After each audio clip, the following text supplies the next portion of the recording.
Hey guys, what is up? Super K-Man Rocks here, and I'm here for my LCS Championships round number 1 overview and analysis video. Call it the championships, call it the summer playoffs, whatever you want to, call it, however this video ends up being titled. We are here to determine the teams that are getting out of round 1 to play for a chance to make Worlds. That's what it's all about here in the LCS for the rest of the year. Of course, this is the round 1 matchups. That means the numbers 3 through 6 seeds are going to be playing against each other today to determine who moves on both to round 2, and then of course who is moving down into the lower bracket round number 1, that gauntlet style format to end up trying to qualify through. So a lot on the line here today. You certainly don't want to fall down in the first series. It makes your road significantly tougher moving forward. But if you want to know my thoughts on what I expected, not only in these 2 series, but from the playoffs as a whole, as well as all of my award picks and everything wrapping up the regular season, check out the video up in the iCard right now. That's going to be a video that previews all of that stuff. Not only do I do a full bracket prediction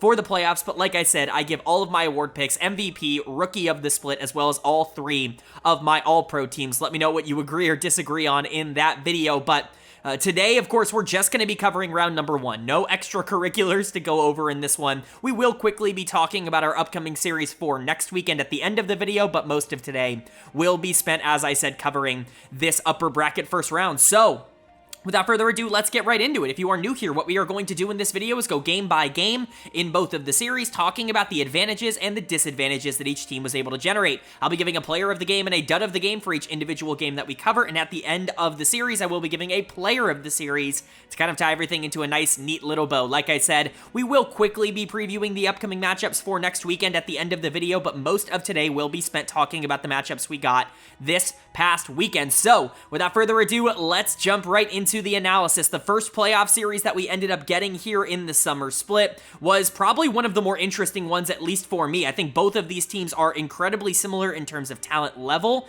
if not, in terms of playstyle, which they kind of are at this point. It's the number 4 seeded Dignitas taking on the number 5 seeded 100 Thieves. They both end the regular season with the same record. They both play through mid lane a lot, and that's really kind of the direction that these teams want to go in. There are a lot of parallels to draw between Dignitas and 100 Thieves. I do think Dig obviously has a higher expectation just because of the names on this roster. They put together this pseudo super team going into this split. Things have obviously not worked out as intended. Players like Licorice and Spica have really struggled to get back to the level they were at before they were teamless at the beginning of the year. I don't know if that's just rust or if it's genuinely a bad meta. You would think that someone like Spica would be very in meta with this AP carry kind of jungle meta that we've been in the last couple of months, but that's really not been the case. Licorice has really been struggling, especially in 1v1s on the top side. There are real concerns with Dignitas, and there's a reason they ended the regular season below 500, but there are positives as well. I think obviously Jensen is the first name that comes to mind in terms of a positive for this team. He's been basically the carry of every single one of their series wins over the course of this split. He's not been perfect in their losses, and that's really the big concern with him, is the consistency isn't quite there at the current moment, but the wins do actually look very good, which is probably the more important part of the equation. And then Sven has been the other, I would say, positive for this team. He's not had the bad games that Jensen has had. He's been mostly consistent for this team throughout the entire split, but he's also not had the highs. He's not really this game breaker out of the bot lane position. It's kind of funny. It feels very similar to what Sven was for so many years before he left, like before he role swapped to support and kind of completely changed the playstyle. This is AD carry Sven back. This is the guy who would be awesome as a secondary carry, but isn't really the guy you want stepping up and being your number 1 option. Isles is fine. He's certainly had his problems in the support position throughout this split, but I like him individually as a player, so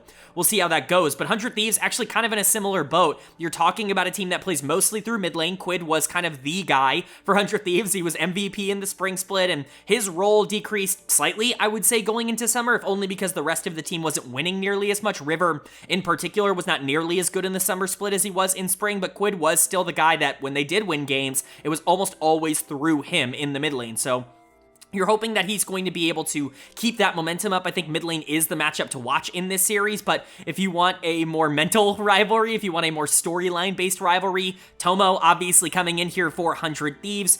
He's been in for the last 2 weeks, and he's looked amazing for this team, like an instant upgrade. It's not a huge surprise to anybody, not only who watched Dignitas last split and watched Tomo play for that team, but also that has been watching the NACL. Like, as somebody who covers that league every single week, Tomo was absolutely destroying the NACL, 1v9ing so many games on Disguised, on DSG for a majority of this year. Seeing him get called up and immediately making an impact, it's not surprising. And, you know, Tomo going against his former org, the org that he was on for quite a while, played in their system not only at the top level, but at the NACL level as well. So a lot of tension, I would say, in terms of that matchup. Tomo's definitely going to be fired up, but River is going to need to be good enough in order for this team to be able to win some games. I think he is the big turning point for 100 Thieves. If he plays kind of lax like he has for a majority of summer, I think it is going to be tough for this team to establish pressure. And if Spica especially is having a good series, that's a disaster for 100 Thieves. There's really not a lot to overcome that. But Licorice, Spica, they've not exactly been consistent. If you can have players like Sniper and River step up, I trust Quid and I trust Tomo to be able to take advantage of those situations and win games.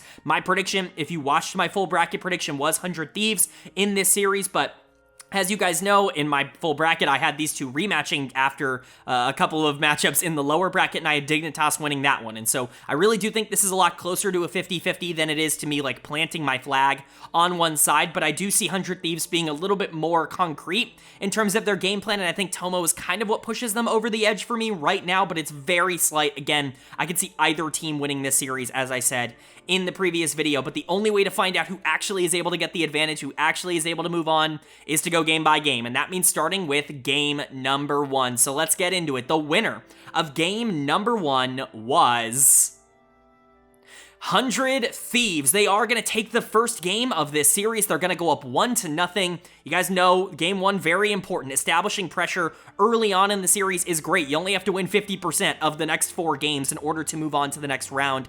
After that game 1 win, it's a really nice position to put yourself in, and especially because this was a very solid game. Now, Dignitas kind of had this in their hands, a classic Dignitas Baron throw to set up the 100 Thieves game 1 win. You wouldn't have asked for it any other way. There are all these rumors about this potentially being Dignitas' last year in the LCS, with 2 teams getting their spots revoked going into next year, and if their playoff runs go like this with a bunch of classic Dignitas moments, that's going to be pretty poetic for them if it does end up being their last split. But 100 Thieves definitely capitalizing on it, and quite frankly, they were just better in these fights. They needed a little bit of help from Dignitas to make these fights a little bit easier, but they were definitely the more mechanically intensive team throughout this game, and I think that there is a lot to take away from that. Player of the game can go to one of 2 members. It has to be one of the carry duo for 100 Thieves, either Quid or Tomo. I'm going to give it to Tomo. Felt like he was just a little bit more active on the MF, even if Quid did make a couple of bigger plays, I would say, on the Azir. Both were pretty good throughout this game, and generally speaking, again, if both of them are better than their opposition like they were in this game on the other side, if both of them are going to be better than Jensen and Sven, then 100 Thieves is going to be massively favored in this series. Jensen and Sven are kind of the centralizing forces of Dignitas. If they're not having a good series, if they're not playing well, if they can't be better than Quid and Tomo, that's going to be a disaster for them. And at least in game 1, that very much was not the case. Azir MF can be very difficult to deal with. If you get those bullet times off, it's going to do a ton of damage, but Tomo doing a good job in the early game as well. I just think this was a very well-rounded game from him. And again, Quid, probably the other player you want to shout out. I think River, Ayla, Sniper all looked really good. Sniper in particular has just been better than Licorice when they've played over the course of this year. It's been very weird to see because you watch them play the first time and Sniper just kind of abused him in lane in both of the games that they ended up playing. And it happened once again here in game number 1. If that's going to be a trend, if that's going to continue, that is a major problem for Dignitas. We'll get to that more later, but River, pretty active here on the Viego. I don't love the champion pick in isolation, but I like the way that they ended up making it work. This is a very passive comp from 100 Thieves in the early game. Outside of the Renekton and MF, your middle of the map is very slow, but they ended up being able to make it work mostly because of Dignitas' mistakes. But Tomo, Quid looking good, Alo looking solid. Really not a lot to complain about when it comes to 100 Thieves. And then for Dig on the other side, there is quite a bit to be concerned about. Not only is their macro very questionable, but obviously there is this underlying problem of the organizational curse that is placed upon these players that just doesn't allow them to perform in these big moments. Licorice was awful in this game. He's going to get dead of the game. The Cassante was entirely useless, didn't really get anything done, and really wasn't useful at all in the late game team fights, which is the most important part for that champion, especially in a matchup against Viego and Azir and a lot of these champions that you need to be able to shut off or otherwise try to get out of the fights as quickly as possible. I also want to shout out Jensen, who just was not very good in this game. I think the positioning was quite poor from him. A lot of mistakes on the Corki. He needs to be better in order for Dignitas to win. Again, we talked about it. Jensen and Sven are the 2 players that simply have to be good because you're not really getting that great of a performance from other players on this team. If you're getting negative performances from players like Jensen and Sven, then there really just isn't a lot to play around for Dignitas. I think Spica, Isles, they were along for the ride. Isles really wasn't all that bad in terms of some of the engages this game. Spica was just kind of there, but again, so much needs to go right for Dignitas in order for them to win games. It just makes you concerned that when Jensen and Sven aren't winning, like, is it even possible for them to stay relevant? They're now down 0-1 in the series. If they drop game number 2, if they go down 0-2, you have to win 3 in a row against a team in 100 Thieves that clearly has some strength in terms of their macro and in terms of their mechanics, and that's a really tall ask, especially for a team in Dig that's not exactly been lighting the world on fire in the last couple of weeks. Are they going to be able to do that? 100 Thieves certainly wants to go up 2-0. They want to take that commanding lead. They want to establish that pressure, but are they going to be able to do it in game number 2? Well, we'll find out right now, because the winner of game number 2 was 100 Thieves. They are going to take game number 2. They're going to go up in this series 2-0, and this is what it looks like to dominate an opposing team. A 26-minute victory, 27-ish minute victory this time, sub 27 if you really want to be critical about it, but 100 Thieves just getting better and better as this game continues to go along. I say that, but their level 1 certainly wasn't bad at all. We will get into that. Mid lane certainly had their problems in this game. I think bot lane also had some major issues in this game, but quite a few things that I think are worth highlighting. Player of the game is very obviously going to go to Quid in the mid lane. This Smolder was an incredible asset to this team, not only because it's Smolder and he was able to get a lot of gold and then take over the fights in the late game, as you would expect, because there were actually quite a few players that played really well in the late game. I want to give a big shout out to Sniper, who I thought was really good here, but clearly Dignitas had not prepped against Smolder. Like, I don't really know what they were anticipating. I guess they didn't think that Quid was going to pull out the Smolder, but Quid has been the guy in the LCS to play marksman in the mid lane. Like, he was the first one to play Ezreal in week number 1, and people were making a big deal about it. He was one of the first people to start playing Zeri in the mid lane. He is like the marksman mid guy, at least in terms of this current meta. I mean, outside of Insanity, who obviously didn't make the playoffs, but Quid playing Smolder is not surprising. This is absolutely something that you should have prepared for, at least a little bit, and I don't think Jensen has ever played this matchup in his entire life. Like, truly, it looked completely disastrous out there for him, and I don't really know what to say. We'll get to him, but Quid was the recipient of a lot of that energy, and so he ended up getting really fed in this game, ended up taking over a lot in the late game. This was just a great Smolder game. This is kind of what you dream of when you pick something like Smolder mid. You're able to start scaling very early on into the game, and then by the time you do it, your breakpoints, the game is so far over that you can basically just 1v9 if you really wanted to walk up and do that. Very fun to watch, but not particularly engaging in terms of the gameplay. I do, like I said, want to give a shout out to the top side of the map. Sniper was really good in this game. I think Licorice is significantly better than he was in game number 1. He was actually trying to go out and do things, one of the only players that was attempting to play the game for Dignitas in the back half, but Sniper was significantly better. River was pretty active in this game on the Lilia. This is a champion that has been super successful in basically every major region so far in the playoffs. I think Tomo and Ayla continued to be solid. Ayla was everywhere on the map. A lot of those engages to set up Smolder and Jax and things like that were really successful. So overall, just a very complete game, I would say, from 100 Thieves. Maybe not perfect, but pretty darn close. They got helped out quite a bit by Dignitas, and that, I guess, segues nicely into talking about Dig. I just don't know what they were expecting here. This team seems so far behind every single meta read at the current moment. Like, I don't really understand what is going on in their practices. They have, notoriously been really bad in scrims. I think basically everybody has been saying that all year, that Dig has just not been successful in scrims, and you guys know me, scrims means nothing. Like, scrims mean absolutely nothing. We've seen champions be 50-50 in scrims domestically. Like, it just, typically speaking, scrims are not a very good indicator of how well a team is going to perform on the stage. The correlation has just been very, very loose at the very least in terms of success rate over the last couple of years in particular, but when you see a team like this and like their scrims are going bad and it seems like they have such a bad meta read when they do show up on the stage,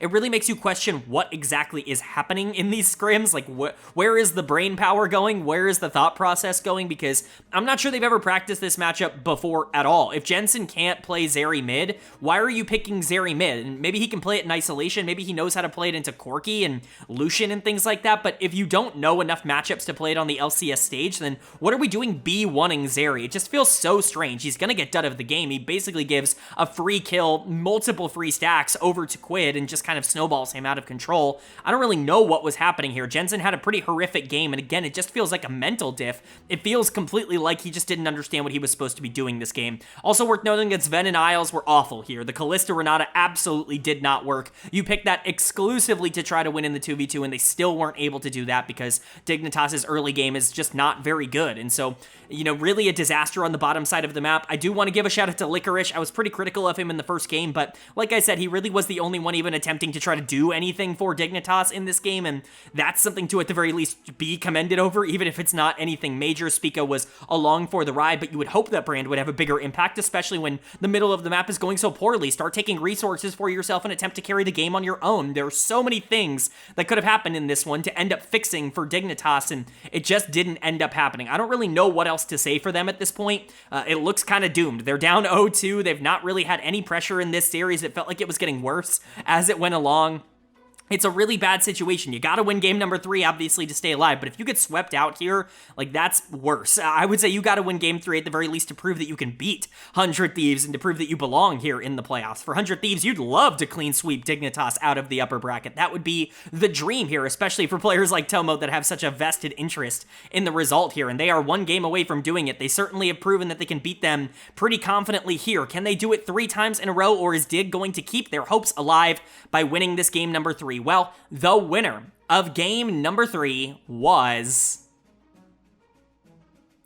100 Thieves. They are going to take game number 3. They're going to clean sweep this series 3-0, and this was a domination. You can see it from the scoreline. You can see it from everything that's up on the screen right now. This was not close. This was never close. This was a destruction from 100 Thieves. The first 2 games, game 1, Dig had some momentum and lost it at Baron. Game 2, 100 Thieves kind of won, but it was a little bit more, like, regular of a win. This was just destruction from moment 1. This is them winning everywhere and in every fight and in every objective and just destroying Dignitas, who never really had a shot here. This is incredibly disappointing from Dig. This is the kind of performance that really makes you question whether or not this team can even beat, like, whoever ends up losing on the other side of this bracket. If they're not going to be, like, as good as we thought, are they, like, the worst team in playoffs? That's a genuine question we have to ask ourselves now.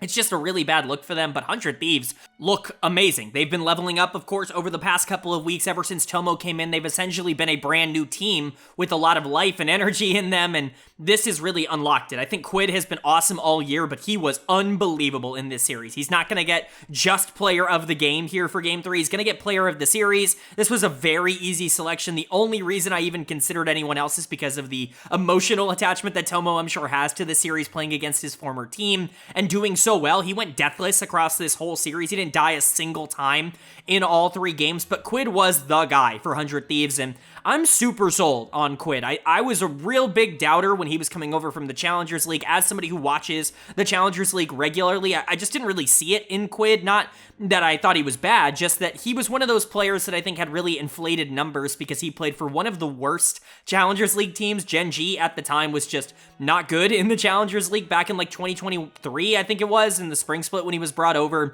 and he was given everything on that team. Like, he was given every resource, he was given every bit of attention. He had the highest jungle proximity in the league by a country mile. Like, he was the guy for that team, and it made it really difficult to evaluate him and how good he was because he was often put in these situations where he could just stat check everyone in the game and they weren't winning even when they were giving him a lot of resources because everyone else on the team was kind of trash. And so it was really difficult to kind of evaluate Quid, I think, as a prospect in the Challengers League. He comes over to 100 Thieves, split 1. It doesn't look so great because he's thrust into this environment where he has double lift as his AD carry, and Quid, this guy who's just been playing with all the resources in the world, now gets to play with an AD carry who will exclusively only play if he has all of the resources in the world. And so Quid had to take the super low resource role, and it was something that was clearly very uncomfortable for him, and he was quite frankly bad in summer of last year. There really is no other way to say it. He was not very good, but he finally got unlocked when he got to play with River in the spring split, and it's just carried over. When this guy is the number 1 option, when he is allowed to be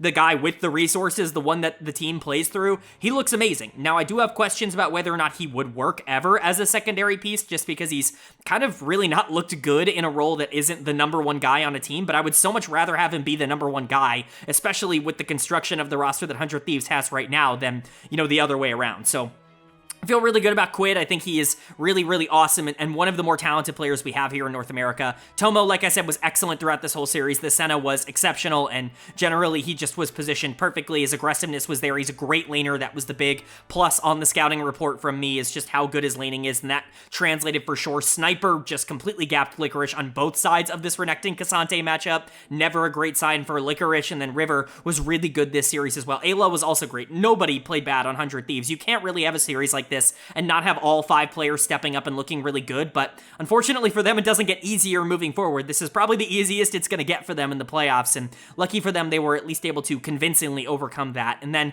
for Dig, I don't really know what to say, man. Like, this team was just a complete and utter disappointment in this series, and I hate being so negative about them, but, you know, we were going into the series like, oh, Jensen's like he's 8 kills away from passing Bjergsen on the all-time kill lead board, and he had 1 kill.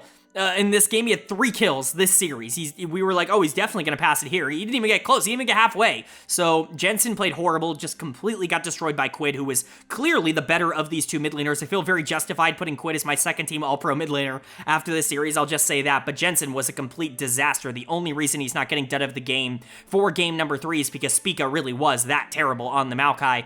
Just not his champion. Like, this is very clearly something that he is just not super comfortable playing. He's never really been a good tank player. You look at the Sedge games, the Maokai games, they've just never looked all that great. He needs to play aggressive, and unfortunately, I don't think this team knows how to do that out of the jungle position. I don't think Jensen knows how to play aggressive in terms of his mid lane choice. I don't think Sven knows how to play a bot side that can win 2v2. Like, Ezreal generally is fine. I'm not going to blame him for that, but, like, you have to do something else with the talent that you have at your disposal. This feels like a gross mismanagement of resources when it comes to the players on this team, and it really suffered. I'm not entirely blaming the coaching staff, but certainly they have to have something to do with this, because this team felt entirely unprepared for this series. Licorice was dominated on both sides of this one matchup. Jensen didn't feel like he knew a single matchup that he was playing into the whole series. Spica has continued to be the worst version of himself that we've ever seen at the LCS levels. Ven and Isles are a complete non-factor down in the bot lane. There is nothing in this series to give you any confidence that Dignitas can beat anybody in the playoffs. The only saving grace is that whoever they face next is probably not going to be as good as 100 Thieves was in this series. So hopefully they can use that to get their momentum back, but certainly there's got to be some real concern coming off of a series like this, because this genuinely is as bad as it could possibly get for them. Getting swept out 0-3 in a sub 22-minute game is just a disaster. So hopefully Dig can bounce back and learn something from this. It would be an absolute shame for them to be the first team out in the playoffs, but massive win for 100 Thieves. They look incredible. Again, it doesn't get easier. They have to go face the #1 seed in North America after this, which is certainly a big challenge. But at the end of the day, you know, they'll take this win because the confidence and the momentum are really behind them at the moment. But now moving on to our second of the upper bracket round number 1 series, and this one on paper should be even more of a blowout, which is shocking considering what we just saw. It's the number 3 seeded FlyQuest taking on the number 6 seeded NRG, and of course, this is a battle of 2 teams that are in very different places at the current moment. Fly is just kind of the one, you know, top tier team that didn't get a bye here in round number 1. They are up there, I think, for a lot of people with Team Liquid and with Cloud9 for being one of the better teams in the LCS. Of course, they lost to both of them over the course of the regular season, but they didn't feel particularly challenged by anybody else. I think there is a pretty big tier gap between them and like 4 and 5 and, you know, so on. I think the top 3 right now feels pretty clear in my mind in terms of the gameplay that we've seen, and a lot of that comes off the back of this team just continuing to be very talented. Now, do I think they have great synergy and chemistry together? Not really. I don't think this team particularly works super well. I think the reason that they've been so good is because they've gotten some major step-ups from obviously their main player in Inspired, who I think is their star, has been their star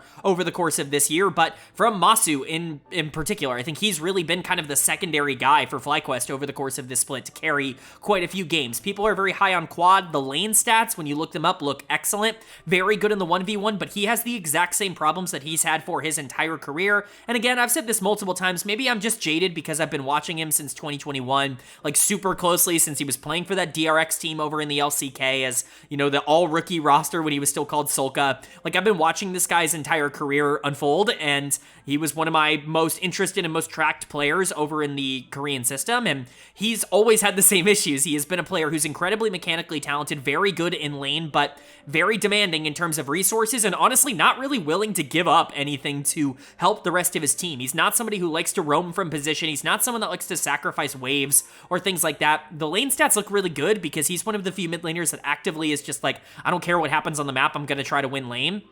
I've been saying he's like baby Scout. I think it's kind of a similar playstyle to what Scout is over in the LPL, if you're familiar with how I talk about Scout, but Quad is mechanically good enough to be able to live up to that. I just don't know if it's been quite as much of a positive as some people are making it out to be. I think Inspired and Masu have definitely been kind of the guys for FlyQuest. Busio to a lesser extent as well. Bwipo is the one player that has definitely gotten worse, I would say, going into this split, so he's going to need to get better, but Energy is a pretty good way to gain some of your confidence back. This team is limping into the playoffs. They are fine. I think that a lot of the comments about them quote-unquote falling off are entirely overrated. I think, generally speaking, this was an expected downturn. I don't think we're entirely surprised to see this Energy team struggle a bit more. Obviously, a lot of infrastructure changes in the organization. A lot of coaches have been let go. You can never really know the impact of that, but not every player having an individual position coach that can help train them on matchups, that actually can matter, especially in prep. And so, this team struggling it's not entirely surprising. It is a little bit shocking to see some of the individual fall-offs, though. Players specifically like Palafox and Contracts, in my opinion, have not been particularly good. People continue to hype up Contracts. I think he's been very hit or miss. Quite a few bad games, a couple of good ones. He's really the only one winning games for this team, but he's also losing them quite a bit as well. Dokla has not been very good. Palafox has not been very good. FBI and Huhi have been along for the ride. I certainly don't think they've been half as bad as Reddit would like to make you believe because, they see a roster change with Ignar coming out, Huhi coming in, and this team getting worse and immediately assume that that must be the reason. Huhi has not been the problem on this team. He certainly has not been the solution. He's not been what he was for Golden Guardians last split, but there is a ton more wrong with this team than just, like, Huhi coming in and that disrupting the flow and the balance and the shot calling and whatever, right? Like, Palafox getting obliterated 1v1, that wasn't happening last year. Dokla being essentially a complete non-factor on the top side of the map, that wasn't happening last year. And so these are the kinds of things that need to get back into form in order for this team to even remotely be competitive. I'm not really expecting a lot of that from them in this series. FlyQuest is certainly better than them, but who knows? Maybe they could sneak a game or two. That's definitely the prediction, but maybe Energy can do a lot more than that. We doubted them a ton going into the playoffs last summer. We doubted Team Liquid quite a bit going into the playoffs in the spring split. There have always been surprises in the LCS in terms of these playoff runs. Maybe Energy can be that this split. We'll have to see, but they're going to have to start here in this series, and if they're going to start, they got to start with game one. So let's get to it. The winner of game number one was FlyQuest. They are going to take the first game of this series. They're going to go up 1-0. No shock here, no surprise. The only thing shocking is how long it took for this game to end, because honestly, they were so dominant throughout the entirety of this. There was really no resistance put up by Energy. They attempted to try to fight back. They, fought for grubs early and generally kind of got destroyed in that zone, and FlyQuest was really just able to snowball that out of control. Player of the game was very difficult to give out in this one, if only just because everybody dominated. Like, nobody I thought was better than the next. I think this was kind of a team effort across the board. I'm gonna maybe surprisingly give it to Busio. I thought he was really good in this game on the Karma. I think the other player that I considered was Masu in the bot lane with him, but the Ezreal Karma did a lot of work in this game. Obviously, Ezreal's considered by a lot of people to be the best AD carry in the meta at the current moment. I certainly am kind of on board with that. Misfortune's really the only one that I think is up there for me, like, with him, and that's only because she is just so simple. Like, she's very easy to play around. She can win isolated in the 2v2, but Ezreal does a lot of the things that MF does, just, like, slightly worse. He's not dominant in lane, but he is entirely able to function without help and without resources if you want your support to do something else, but he can, like, push lane. Like, this poke lane of Ezreal Karma, like, it's a problem. It's hard to deal with, especially for a melee support like Rakan, and then he's super stable in the mid to late game. You don't really have to give him a ton of resources. He's still going to be very, impactful, and he doesn't need a lot of setup in order to do the things that he does. That's kind of the thing he has over Misfortune, so really like the way Masu and Busio played this, but Busio had a great game on the Karma. I'm up and down on Busio. I feel like I've always been a little bit lower on him individually as a player. I think the tape is good. I've never seen the tape as great, especially at the LCS level. He was a first-team All-Pro support for me last split, if only because there were, like, no options that were good last split. Obviously, the support pool got a ton better. Vulcan had a great split. Core had a great split. So there were some options that were above him. He's just kind of a good, not great support in my eyes, but sometimes he pops off and has these games where he clearly is a lot more comfortable trying to just dominate in the 2v2. This versus what worked for him last year. Obviously, things like the Rakan were very prevalent for his champion pool in 2023, but, you know, I think Ezreal Karma is something you have to watch out for playing against FlyQuest now. Quad was also great here on the Orianna. This kind of bucks my idea of him not being someone that wants to play for the team. Ori, obviously a champion that can play for herself, but he didn't necessarily do that as much in this game. Hopefully we're going to see some playoff development from Quad, because if he can kind of change his style up and become a little bit more versatile, that's actually a major problem for basically everybody that wants to run into FlyQuest. That makes them so much more difficult to deal with in the early game. Inspired continues to be awesome. His pathing's immaculate, his mid games are perfect, his late games are great. Genuinely the only flaw that Inspired has, at least domestically, you can, you know, argue with what he does internationally. I think that that's a fair conversation to have, but when he goes up against domestic junglers that he's better than, the only flaw that he has is that he is a little bit skirmish averse in the early game when he's not like completely locked in, but in the playoffs, that's not really been an issue for him. I'm just a big fan of Inspired. I know not everybody is on the Inspired bandwagon. I know that there are a lot of people that just don't see his game nearly as highly as I do, but I'm not going to just lie about my opinion and say that I don't watch Inspired and see a guy that's probably the most consistent jungler the LCS has had in many, many years. Like, he is up there with Blabber for me in terms of talent. And then Bwipo was pretty solid in this game. The Scion obviously not giving him much resistance on the top side, but just a good overall game from FlyQuest. Just across the board, they dominated. And for Energy, yeah, this is about what I expected going into this series. It's not entirely shocking to see them just get obliterated in game number 1. I think the sad part is just how it happened. It's the solo laners who just have absolutely no fight left in them. Palafox is a very easy dud of the game. The Azir is nothing in this game. I mean, he put up no resistance, constantly taking bad trades, getting caught out, being way too far forward. I don't know what else to say. Like, Palafox is just not on a good run right now. This has not been a good split for him. He started off okay. I think that's the frustrating part, is you look at, like, the first 2 to 3 weeks of this split, and you're like, he's okay, even when the rest of the team is, like, a disaster, and everybody was saying that Energy is, you know, gonna be bottom 2, and that, you know, whatever, right? Like, all the crazy overreactions we always get. Palafox was the one player that was like trying to do things, and it's just kind of worse for him as the team has kind of gotten better around him. Contracts is not really doing anything. Inspired is going to completely outplay him, I think, in this matchup. It's going to be really tough for him to do the things he likes to do against Inspired, who's just really good at that. Dokla is a nothing in the top lane right now. He's legit been like one of the worst top laners in the LCS. FBI and Who here not doing anything on the bot side either.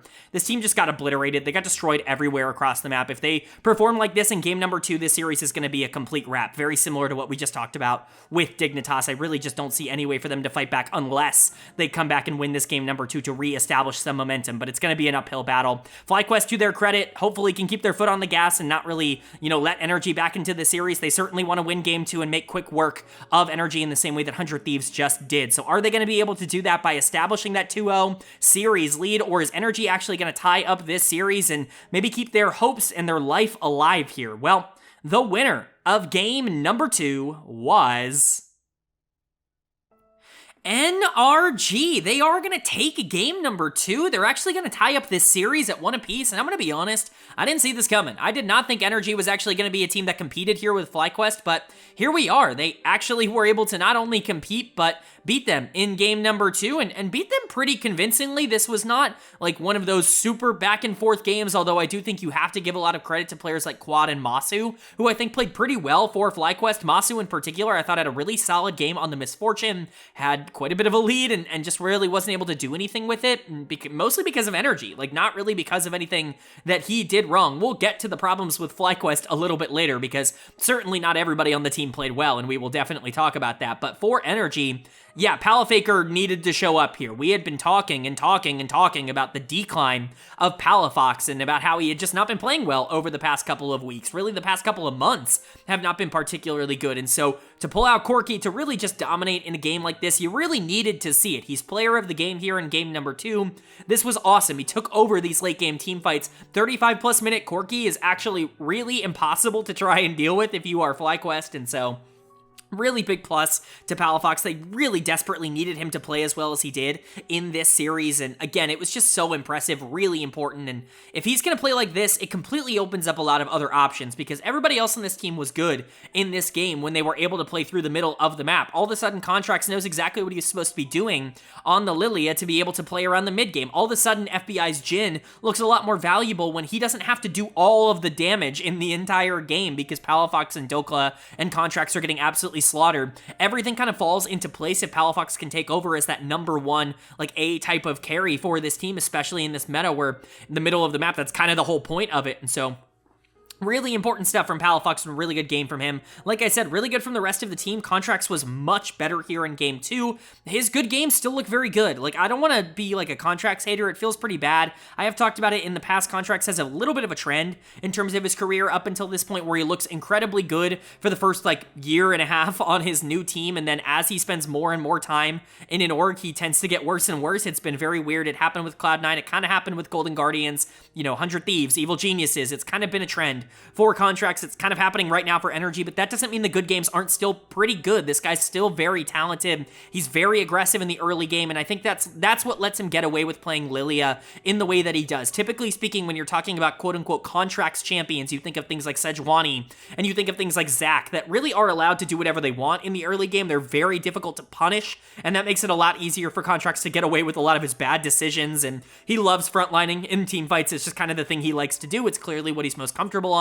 From the tape, at the very least, that's what I gather.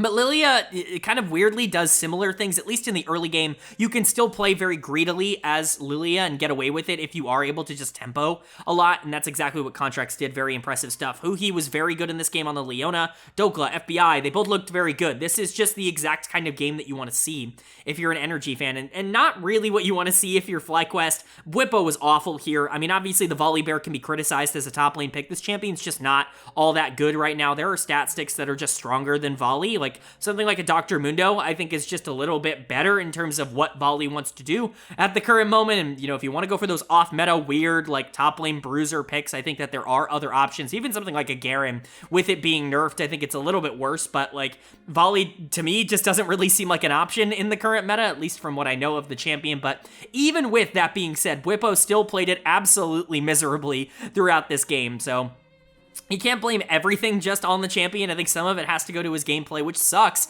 because I do think other players in this game were trying. I thought Quad was trying. I thought Masu was trying to win this one. It kind of felt like the opposite of what we saw, you know, from 100 Thieves, where it was like the middle of the map looking so good and everything just falling into place around them. This was the middle of the map looking so good for FlyQuest and the rest of the map just kind of dooming them, regardless of how well they individually played. So credit to Quad, credit to Masu. You know, Inspired, I think, definitely could have been more active. I really have not been impressed with him in this series up until this point. It's only been 2 games. I'm not going to try to overreact or anything, but the Viego, it just doesn't look all that aggressive to me. I don't really like Viego plus Azir. It's really something that I think is too slow in the current meta to be able to work super consistently, and so I'm going to keep my eye on that. Busio made a couple of bad engages, but for the most part was just trying to salvage some bad situations that his top laner was putting his team into. Overall, just a weird game for FlyQuest. I'm not exactly sure what to take away from this. There's enough good here where I'm not like worried. I'm not worried about them moving forward, but it does open the door. Like, this is a 1-1 series now. If Energy goes out there and wins game number 3 because you make these small mistakes over again, that's kind of a disaster. Like, that's worst case scenario. And so you got to go out there and win game 3. You got to reestablish that pressure. But Energy has been gifted kind of a second life in this series here. They got to be able to take it. They got to be able to capitalize on it. And they have to win this game number 3. Going back down 2-1 here, having to win both of the final 2 games, that makes it so much more difficult for a team like Energy. But if you can win game number 3, if you can kind of capitalize and carry over this momentum here from game 2, I mean, the door is wide open for you to be able to do something interesting with it. So we'll see what ends up happening. But this is a very pivotal game number 3. Those of you who know the channel know that I think game 3, when the series is tied up at 1 apiece, is the most important game of the entire series. I don't think it gets more critical than winning this. Having to win both of the final 2 games is just a very difficult thing to do against teams at this level. So big game here for both of these teams, but which one is going to take it? Well, the winner of game number 3 was FlyQuest. They are going to take game number 3. They're going to get their control back in this series, going up 2-1.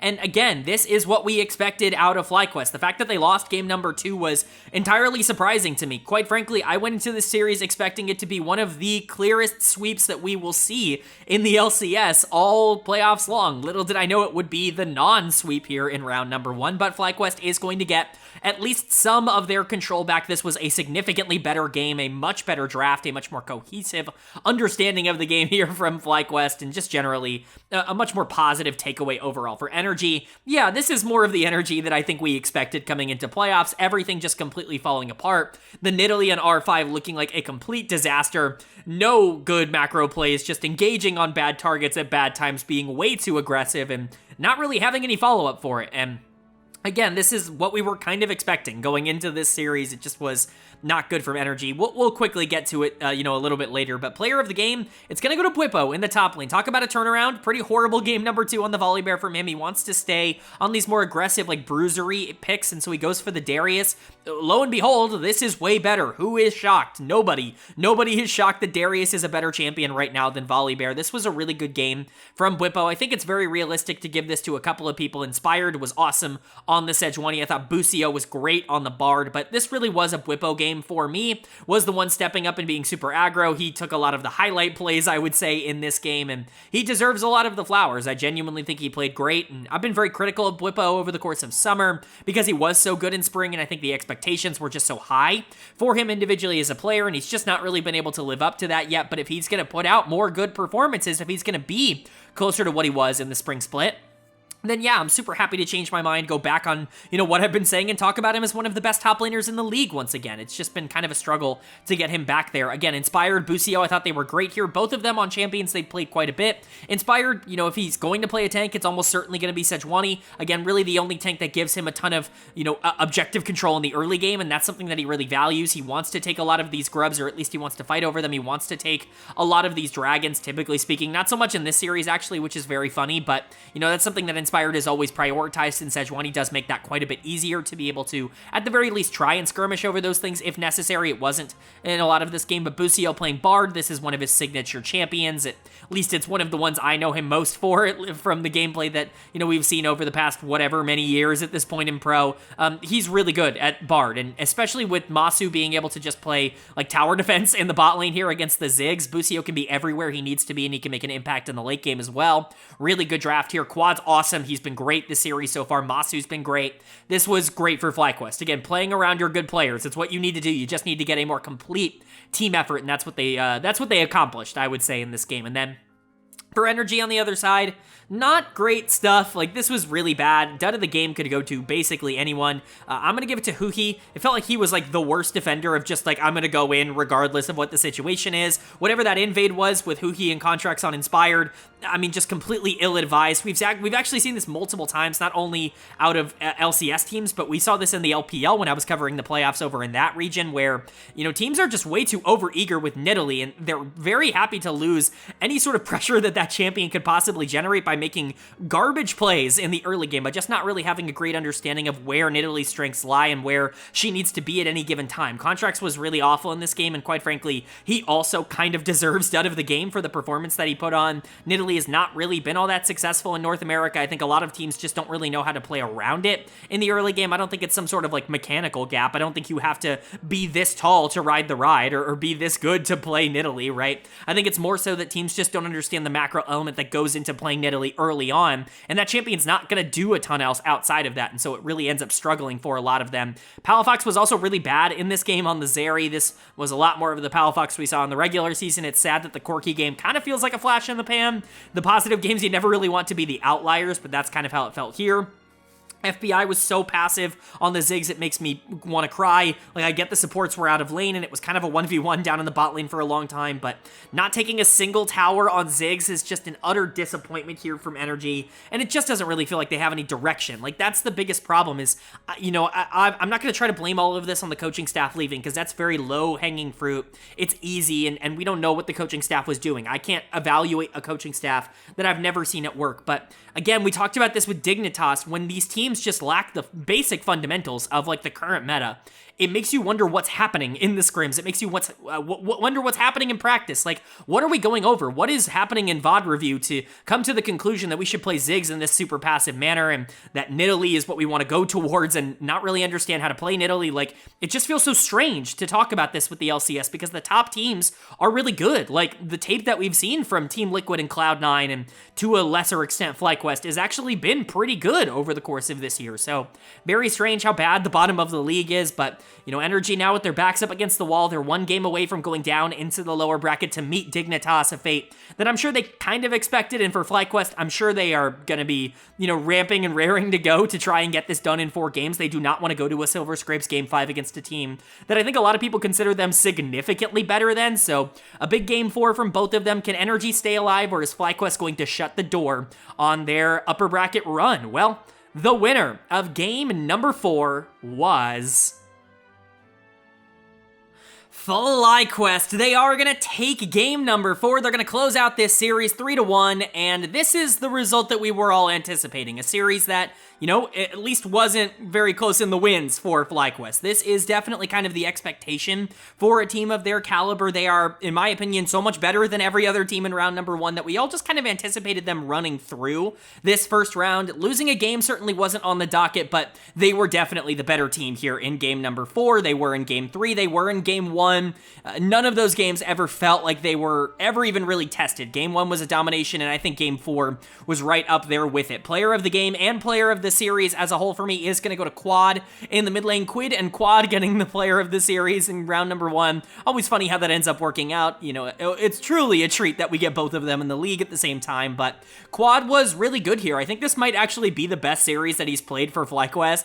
He's had a lot of pop-off moments throughout this year, and I think a lot of people are really high on him. Obviously, as I've stated, I think that there are really good and really bad parts to his game. This felt a lot more complete. I think the team invested in him a lot as a mid laner. I think, generally speaking, Palafox playing relatively poor in their losses definitely attributed a lot to Quad having a much easier time in a matchup like this, but it wasn't just him. He just was the player that I think stood out the most for me. Bwipo was honestly dangerously close to getting this award for me because he was awesome in the team fights here in game 4. He was really important on the Darius in game 3. Again, I think Bwipo was actually really good if he wasn't horrible on the Volibear, if he didn't actively cost them a game in game 2. I probably would have given him player of the series, but alas, that game 2 did happen. I can't just completely ignore it, so he is just going to have to settle with being very good in the back half of this series. Inspired, really solid here on the Lilia. Going into Contract's Ivern, and this is another champion that Contracts is very well known for, and just kind of beating him on it. Same thing with Dokal on the Rumble. A lot of very famous champions. Kind of Huhi on the Rel, not entirely, but he's played a lot of that champion. Masu, Busio, they were really solid this series. I thought Masu was really good. People are going to underrate just how good Masu was here, but him and Busio were excellent in the bot lane. Definitely the better bot lane duo in this game, or in this series as a whole, really. Really not a lot to complain about for FlyQuest outside of that game 2, which felt more like a speed bump than it did a roadblock. It didn't really feel like something that was actually in their way, just something that they kind of created themselves as a problem to fix. But generally speaking, they played pretty well, I would say, throughout this entire series. They now move on to take on Cloud9, team they just lost to in the final week of the regular season. Certainly going to be intriguing to see how that ends up playing out, because I think both of those teams are pretty good. Of course, FlyQuest going to be going into that as underdogs because of the previous result, but if Quad is going to step up and be like a true number 1 option for this team, if Inspired has a good series, they can absolutely beat Cloud9. They are more than good enough to get a top 2, even a top 1 finish here in the playoffs if everything were to go right. But for Energy, this is unfortunately the expected outcome for them, moving down into the lower bracket, not looking particularly competitive while doing so, just kind of being outclassed, even on some comfort picks here. The Rumble, the Ivern, like I said, kind of pseudo the Rel. Even the Corki, I think, is kind of a comfort pick for Palafox in the current meta with how things have gone. The Yone is like the true comfort pick, but it's taken away from him every game. This is just bad for Energy. Dead of the game here in game 4 is very obviously, to me, going to go to FBI. The positioning in this game was horrible. I'm a really big FBI defender. In fact, I've kind of been criticized for that in the past on this channel. I think for the most part, that has really paid off. I think every single time that I've defended FBI in years past, it's looked really good. He wins a championship on Energy last year. I thought he was really good on Evil Geniuses. I've always defended him on 100 Thieves, even going back to the Golden Guardians days. I've always been really high on FBI, but I cannot salvage this performance. This was not good, and honestly, this split was a bit of a disaster. The only thing that I can say, and this again might get me labeled as some sort of FBI glazer, but FBI and Huhi, I think if you take them out of whatever environment this was, if the top side isn't as bad, if you put them on a different team, I do think they perform significantly better. I think a lot of the problems here were not entirely their fault, and I think they just ended up getting worse over the split because the team generally got worse, and, that's just how it works in League of Legends. When your teammates are playing bad, you start to play worse. It just kind of is what it is, but I'm certainly not going to try to excuse this performance. Huhi was awful in this series. Busio completely outplayed him in all 4 games, essentially. Doklo was complete nothing. Bwipo significantly better over the second half here. And then Palafox, like, the scoreline looks good. I think that's the positive here. He was doing damage on the Corki, but when you go and watch this game, the positioning, the decision-making, especially in the back half of this game, it's game losing. He's getting picked over and over and over again. All 4 of his deaths were completely avoidable in this one, and I think if he had actively played a lot safer, they might actually have a chance to win this game. Like, it's a long shot because bot lane lost so hard, and you don't really have anybody else in this team that can do damage, but like, Palafox was in a good position. He just completely threw it away with bad plays and bad decision-making, so hopefully they can clean this up, because they're going down to lower bracket. It's not over just yet. We saw what Dignitas was in round number 1. They're certainly not going to be coming into that series feeling super confident, and so Energy still somehow, some way has the door open for them to potentially walk through, but they have to figure some stuff out. If they play like this, it's not going to matter how bad Dignitas plays. This is like unwinnable in terms of how Energy played this series, so not looking good, but it's a nice win for FlyQuest. Again, it does not get easier in the same way that I said for 100 Thieves, but moving on to round 2 is kind of the expected outcome and certainly the one they were looking forward to. All right, but that is going to do it for my LCS Summer Championship round number 1 overview and analysis video. Up on the screen, the updated bracket. After round number 1, we know the 2 teams moving on, 100 Thieves and FlyQuest, moving on to that second round, 100 Thieves taking on Team Liquid, FlyQuest taking on Cloud9. Dignitas and Energy, of course, still alive. Everybody gets an extra life here in the LCS bracket, but they've used it. They are down into the lower bracket now, and one of those 2 teams will be the first eliminated from the playoffs and by proxy from Worlds contention. So, you know, we'll see how that ends up going. We'll quickly preview those series right now. We'll start with Dig Energy because I think it's the easiest one to talk about. It's genuinely just going to be whoever ints less. I imagine Dignitas are going to be pretty big favorites going into this, and I would have to agree, as bad as players like Licorice and Spica have been, I just don't know if I trust Energy to actually be able to win the series. That being said, Contracts, if he plays well, because he is still attempting to do things, he's trying to be aggressive, he's trying to be proactive.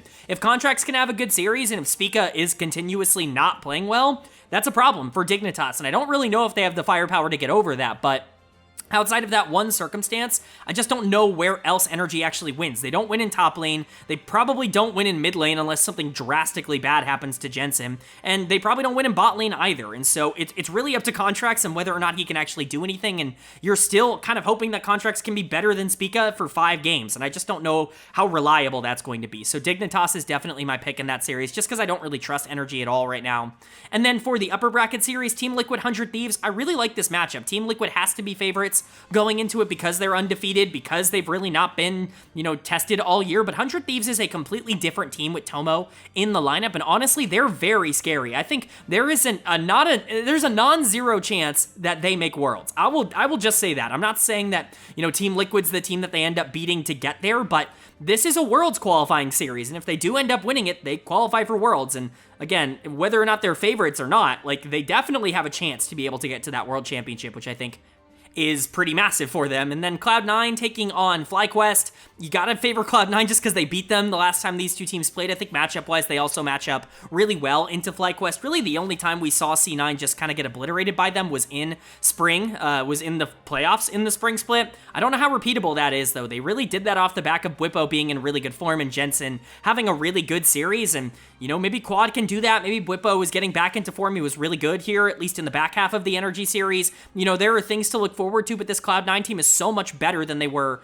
in spring. Their macro has really come around. It's not perfect, but it's certainly better, and mechanically speaking, they have just completely leveled up. Bot lane is terrifying. They're definitely the better bot lane of these 2, at least at the current moment. I think jungle is a matchup that's kind of a push. Blabber and Spire, they've always played each other tough. I think top lane, at least in the regular season, was very Cloud9 favored, and so you're looking at a lot of these matchups and saying that, you know, C9 should probably be favorites, but if Quad, if Bwipo, if Inspired, if they can pop off and have a really good series, then Fly absolutely has a real chance to win. But let me know if you agree with my TL, C9, and Dig predictions down in the comment section below. Do you think any of the teams that I've predicted to lose are actually going to win? Would love to know your thoughts and opinions down there, but hope you guys enjoyed. If you did, leave a like. It really does mean a lot to me. It lets me know you guys are enjoying the content, and it does help get this video out to a lot more people, which I'm always very appreciative of. If you're new here, hit the subscribe button. We don't only post about the LCS, we post about all 4 of the major regions. That's the LEC, the LCK, and the LPL as well on this channel, as well as the NACL, Tier 2 here in North America. They are also going through playoffs right now. That video will be out tomorrow, but With all that being said, I hope you all are having a great day. I hope you continue to have a great day, and I will see you all later.